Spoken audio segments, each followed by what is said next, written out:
So Steve, that's really good. Two games on the trot now where we've actually won. Bit of momentum going now. Yeah, agreed. You've said it all really. The winning obviously builds a bit of momentum, which hopefully we can take forwards. The clean sheets are the foundation for that. So, yeah, if we're not letting goals in, we're not going to be going too far wrong. Yeah, because I think if we've got it right, that should take us up to about 15th or so. Okay. Which I think is even like joint 12th on goal difference sort of thing. So good news. That's great, and I think, to be fair, we all know we're underachieving. League position, you can't argue with it because you get what you get. But ultimately, the squad we've got, the players we've got, the expectations that we're putting on ourselves, we've got to be pushing up the table now. Yeah, because it must have been frustrating. We were in games like Phoenix where at the 8th, 9th minute and probably with a better team, and then concede, and that was happening so many times where it seems like whatever you've done in these last two games, you've really turned it round. I think, unfortunately, football, it can become a little bit habitual when things aren't going your way. You feel the pressure, you feel like you're carrying a weight around on your shoulders, and things that should come natural just suddenly start becoming that much harder. Likewise, once you start winning, been in these situations before at other clubs, you almost, if you can really get the momentum going, you kind of can't stop winning. So that's obviously want the wind in our sails, and that's the direction we want to start sailing. Yeah, because I mean, Paul McCready is another goal he scored, which everybody seemed to think was perfectly fine, ruled offside again. That's that third or fourth time for him. It's like I say, it's almost habitual. It just happens with no control. It's tough. I mean, Trev is obviously a guy that's proven to score goals not only at this level but the level above, and a lot of that is because of the timing of his movement.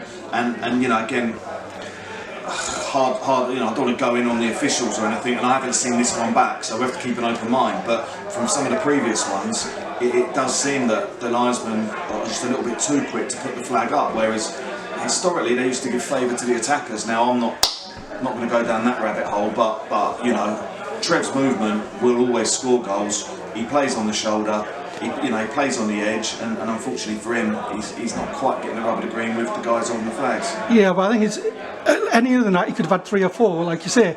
But it's good that the whole team stepped in. We had 2 different goal scorers tonight in Reece and Robbie. Yeah. Funny enough, I looked in the programme before the game, and there's a page on Tunbridge Wells goal scorers, and I had a little bit of a laugh. Well, it's not really funny, but there's only 2 names on it up until tonight. So again, we've doubled that, and as you say, it's good to have 2 players coming back into the team after being away, both getting on the score sheet. So it proves the strength in depth we got. Obviously we've got a couple of other names to come back in off the top of my head. Dan Tier's back now in contention for his place in the squad. Jack Walder hopefully back in contention. So yeah, we start, if we're full strength, we've got half a chance, haven't we? Yeah, but like I said, the whole team performed tonight. It's like Robbie Bissett was man of the match. And yeah, he scored a great goal, but actually he got the man of the match for his defensive showing tonight. It was just brilliant again. I just thought, You've tweaked the whole defence, and they're looking so much more solid now, aren't they? Yeah, I mean, ultimately it's on them. We're not going to take too much credit. We obviously work on stuff on the training ground, but I think Tommy Smith coming back into the side, been massive, calming influence right in the middle of the back line. And as you say, in Biss and Frank, there's never ever been a question mark that they're great on the ball, but we're kind of challenging them. We need some of the basic defensive qualities, and they've both stepped up. Biss has got the plaudits tonight, and rightly so. I think it's the best game that I've seen him play for us. But likewise, Frank, superb as well. And then as I said, I've mentioned Dan Tier. We've got Cheeky as well. We've got some real good players. I hope I'm not forgetting anyone.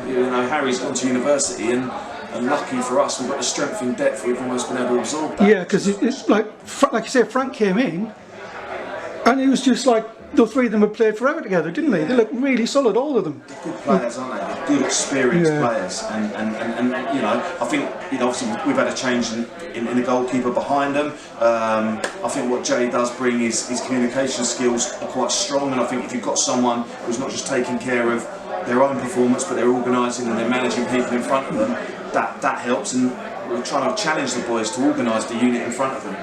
Yeah, because we're saying, it was great to see Connor back, and we benefited from energy. But him and Jack Harmby were great in the middle again. There was so much energy, they were driven the whole game. I thought they both played really well. Both, yeah, not going to argue at all. Pringy's our captain at the end of the day. I mean, you know, for a combination of not being available and then some annoying injuries for him, he hasn't been able to get out there anywhere near as much as we want. And he's massive for us, He's a great presence, he's our leader. The boys all look to him for inspiration on the ball and vocally, and he brought that to the table tonight. And when you think, like, it's not just him, Jack Walder's our vice captain. He's missed a lot of football. When he's not about, you know, Biss has had the armband on occasions, but he hasn't been around all the time. Frank hasn't managed to play every game. That's not just players missing, that's leaders. You know, that's a big difference. Yeah, because the other one that surprised me is just the adaptability of the squad. Like I say, I've always seen Frank playing as a right back. You've had him in centre midfield, playing as a right back in a three. But I mean, it's like Joffrey came in tonight, and I think that's probably his fourth or fifth different position I've seen him play in 4 or 5 games. Yeah, no dispute there at all. Joffrey's been superb, versatile, always does whatever's asked of him to the best of his ability. Real honest boy, was a key player in the win against Rustall, and he'd probably count himself a bit unlucky not to start tonight, to be truthful. But you know, as I said, Con's the captain, and you know we've got our captain on the pitch. So, but yeah, Joff's just sucked it up. Probably disappointed not to start, but as and when called upon, he's gone out there and he's helped get us over the line. JP, another player, he's played left wing back, he's played number 10. Another, you know, these boys, Tunbridge Wells Football Club means something to them, and they're honest boys that will run for you. And that was kind of the foundation that Rust Hall win was built on. It's kind of going to become a part of our identity now, that running and working after the team has got to be a given before you even start talking about tactics. Or yeah, because when it's like the 2 wing backs, like you say, and like Astle and Nerds. I mean, they were both put in such a shift tonight. I mean, there's one stretch in the first half where in about 5 minutes, I think Nerds got 5 crosses in, all first-time crosses. And Jacob Feasing was thinking, what have I got? Again, it was a bit like any other game, he's got a hat-trick. You know, he's done really well. Yeah, again, getting the deliveries is the first part of the equation for us. And Nods and Matty are both athletes. We'll get up and down all day. We track all the distances. The boys wear these little tracker vests, and those two, the distances they're covering consistently, you know, it's credit to them. So what we have challenged them is, you know, we need some product. And Nods has put a lot of good balls in today. Matty's got in and around the box. Had a shot that's led to the second goal. So that's great, and we know that if you feed Trev, he'll put the ball in the net. Feezy, it will come. He played for me for a part of last season. He scored 19 goals. You know, so I just keep saying to him, you know what it's like? It starts to become a bit of a monkey on your back, and the pressure starts to build. But he'll score. He'll come good. And I think the likes of Reese coming back in, massive. Obviously a goal scorer. Connor definitely got goals in him as well. You know, we've got lads like Zeke who hasn't made it on tonight, but can see in training that he's got goals in him as well. So we need to share these goals around. It can't just be if Trev don't score, we've got a problem. And obviously Biss and Reese chipping in helps. Yeah, I think the whole thing is to say about a squad game, but also how there's players like John JP's come up through the ranks. But you then had Jamie Wolvey coming on towards the end, and he's come through. Zach Wolvey. Not Jamie. He's still kill me. You can tell I used to coach against Jamie. Not that I'm bitter. Jamie will be proud. He probably would have been out there in spirit. He would. Yeah. But I mean, Zach was brilliant when he came on, and he's 20. Yeah. And you would never know that. It's great to see kids coming through. Like I say, it means something to the club. It's got Luke is very, you know, I share the philosophy as well. It's key for the future of this football club that young local boys are getting a chance. I mean, JP, I don't want to do him an injustice, but I think he's only 21, maybe 22. You know, and predominantly played 23s last year, I believe.